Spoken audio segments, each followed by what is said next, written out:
कृपया सब्सक्राइब कीजिए, प्रोत्साहन दीजिए मित्रों।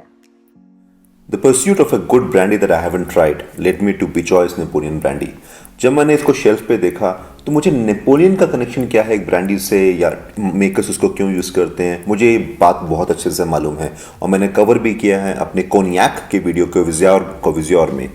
ब्रांडी का रिलेशनशिप नेपोलियन से नहीं है, बट कोविज़्योर कोनियाक का है, क्योंकि माना जाता है कि नेपोलियन की फेवरेट ड्रिंक थी कोनियाक। जब उनका एक्साइल हुआ था तब वो काफ़ी सारी बॉटलें लेकर गए थे अपनी शिप में। यह आपको और जानना है तो देखिएगा मेरा वीडियो कोविज़्योर का। बट बीजॉयस का रिलेशनशिप, फिर मुझे कुछ कुछ याद आने लगा, बचपन की यादें। मैंने अपना मोबाइल निकाला और देखा कि अच्छा, बीजॉयस जूस इसी ग्रुप का है। जगदले ग्रुप, जो अमृत का पेरेंट ग्रुप है, वो इस ब्रांडी को भी बनाता है और पल्पी फ्रूट जूस को भी बनाता है। बाकी बात बची बीजॉयस नेपोलियन ब्रांड की। जब मैंने देखा, सर्च किया, तो मुझे मालूम पड़ा कि इन्होंने इसका ट्रेडमार्क लिया था 1995 में, क्योंकि शायद बीजॉयस उनका पोर्टफोलियो था फ्रूट जूसेस का, और ब्रांडी बनती है हमारी हमेशा फ्रूट से, जो आपको देती है ब्रांडी में एक स्वीट सा फ्लेवर। आगे बातें और देखेंगे, परंतु अगर आपको अमृत के बारे में और जानना है तो देखिए मेरा वीडियो मैकिंतोश पे। मैंने बहुत अच्छे से कवर किया है कि पूरा जो आपका अमृत का ग्रुप है, जगदले, उनके बेटे नीलकंठ और रक्षित, सबकी कहानियां मैंने कवर की हैं। आगे शो को बढ़ाते हैं, जानते हैं और इस ब्रांडी के बारे में। प्राइस को जानने से पहले ये जानते हैं कि इसका केस कैसा है। मेरी वाइफ पूछ रही थी कि ये नेपोलियन भाई साहब ऐसे फेमिनाइन टाइप क्यों खड़े हुए हैं, क्योंकि एक ज़माना था जो रॉयल्टी को माना जाता था कि अगर आप रॉयल्टी हैं तो थोड़ा एक स्टाइल में खड़ा होना बहुत ज़रूरी है। सामने तो केस में सिर्फ इतना ही है। साइड में अगर देखेंगे, लेफ्ट एंड राइट, इन्होंने कुछ कहानी लिखी हुई है। बाय द वे, सेम कहानी है। मुझे पसंद नहीं आता है जब कोई रियल एस्टेट को ऐसा वेस्ट करता है। बहुत बातें लिखी हुई हैं, मैं संक्षेप में बताने की कोशिश करूँगा। पहली बात कि 6 दशक का इनका एक्सपीरियंस है to distil and mature quality brandy, पहली बात। दूसरी, ये बैंगलोर ब्लू ग्रेप से बनती है। तीसरी बात, ये इंपोर्टेड अमेरिकन ओक बैरल में रहती है और इसका फ्लेवर जो है बहुत ही रिच और मेलो आना चाहिए, और इन्होंने ट्रिब्यूट किया है इसको नेपोलियन को। ये 5 बातें यहाँ पर लिखी हुई हैं। और अगर आप पीछे देखेंगे तो अगेन कुछ खास नहीं, वही हमारा नॉर्मल FSSAI का लाइसेंस और कितनी क्वालिटी है, product of India, made by Amrut distillery private limited. Price अगर देखेंगे तो इसका है 1860। महंगी है शायद ब्रांडी के लिए, बट हमने देखा है कि अमृत की अगर आप 2 इंडीज ले लें वो भी सेम प्राइस रेंज में है, अमृत मैकिंतोश ले लें वो भी सेम प्राइस रेंज में है। एक बात और, ये कहते हैं कि there are 4 stars in your bar, और ये 4 स्टार्स में ये ब्रांडी भी इंक्लूडेड है। बाकी जो 3 हैं वो है इंडीज, आपकी अमृत में अमेलगम और अमृत मैकिंतोश। 2 का रिव्यू मैं कर चुका हूँ, तीसरी का रिव्यू आज करूँगा। देखते हैं ये कैसी रहेगी। टेस्ट को जानने से पहले थोड़ा बॉटल को देख लेते हैं। काफ़ी टाइटली पैकेज्ड है ये। केस को थोड़ा दूर रखेंगे हमेशा की तरह, बॉटल को देखेंगे। अगर आप इसकी बॉटल को जांचेंगे तो आपको लगेगा कि जो हमारी 2 इंडीज की पुरानी बॉटल थी और इसका काफ़ी मेल है। शायद इसी कारण की वजह से मेकर्स ने 2 इंडीज की बॉटल को बदल दिया है। इसके आगे जो केस के पीछे लिखा हुआ था वही बातें हैं, और पीछे जो केस के दोनों साइड में लिखा हुआ था वो बातें लिखी हुई हैं। चलिए टेस्ट करते हैं। तो बॉटल को खोला जाए, आराम से खुल गई। इसको यहाँ रखेंगे, थोड़ा पोरिंग। इसमें रंग डाला गया है नहीं, इसके इंग्रेडिएंट्स में पढ़ लेते हैं फटाक से। हाँ, नेचुरल कैरेमल एडिड है। हाँ, एक और बात, इनके ट्विटर फीड पर जाएंगे तो उन्होंने लिखा है कि this is an all natural no artificial flavour brandy, but यहाँ पर लिखा हुआ है कि आर्टिफिशियल ब्रांडी फ्लेवरिंग सब्सटेंस है। या तो फिर हमारे ट्विटर फीड को लिखने वाला कुछ फूक के बैठा था, या ये लेबल बनाने वाला कुछ फूक के बैठा था, क्योंकि मेरी गारंटी है कि मैं फूक के नहीं बैठा हूँ। तो रंग देखा जाए, कैरामल एडिड है, बहुत डार्क नहीं है, इसकी बॉडी भी काफ़ी काफ़ी लाइट सी है। पीने से पहले मैं दो बातें आपको बताना चाहूँगा। पहली बात यह है कि ये बनी है बैंगलोर ग्रेप से। ये शायद one of those rare grapes हैं जो अपनी जगह के नाम से जानी जाती हैं। 2013 में इसको जोग्राफिकल इंडिकेशन टैग मिला था। इसका टैग है 211। इसका मतलब ये है कि ये वाली ग्रेप जो है सिर्फ और सिर्फ बैंगलोर रीजन में, बैंगलोर के टेम्परेचर में बन सकती है। इसका सॉयल जो है यहाँ पर हमारा रेड लूम सॉयल है, उसमें बनती है, जो टेम्परेचर है सुबह का 35 और रात का 12।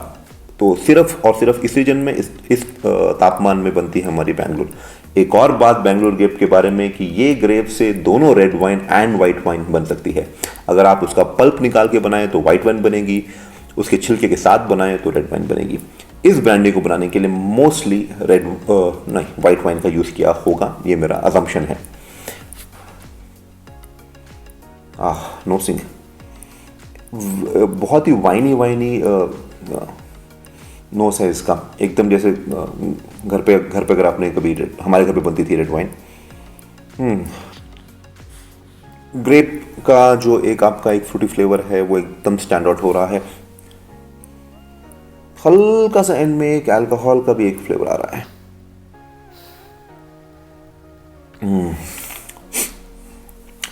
थोड़ा कैरामल का भी है। वनीला का भी एक हल्का सा फ्लेवर है। वो इसलिए आ रहा है क्योंकि इसको इन्होंने मैच्योर किया है अमेरिकन ओक से। अमेरिकन ओक की दो बातें होती हैं कि अगर तो यंग अमेरिकन ओक यूज़ किया है तो उसमें टैनिन फ्लेवर आता है जो कि एक शार्प एसिडिक फ्लेवर होता है, मगर अगर मैच्योर्ड यूज़ किया गया है तो उसमें वनीला का एक फ्लेवर आता है। मेरा असम्पशन ये है, मेरे नोस अगर ठीक पकड़ रही है तो वनीला का ज़्यादा आ रहा है, तो ये थोड़ा ओल्ड अमेरिकन ओक में इसको मैच्योर किया गया है। थोड़ा पी के देखते हैं। अमृत बोलती है कि ये अपने एक्सपर्ट, इनका जो ट्रेडमार्क पॉट स्टिल है ब्रांडी, उसमें इसको बनाया जाता है। मुझे काफ़ी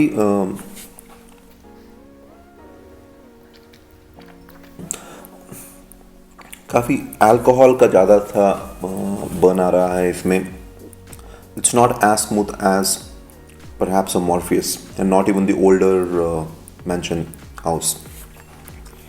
It's got a very weird taste to it. एक मुंह में जो है आपका एक लेयरिंग हो रही है which is very, I shouldn't be saying it but it's kind of very greasy.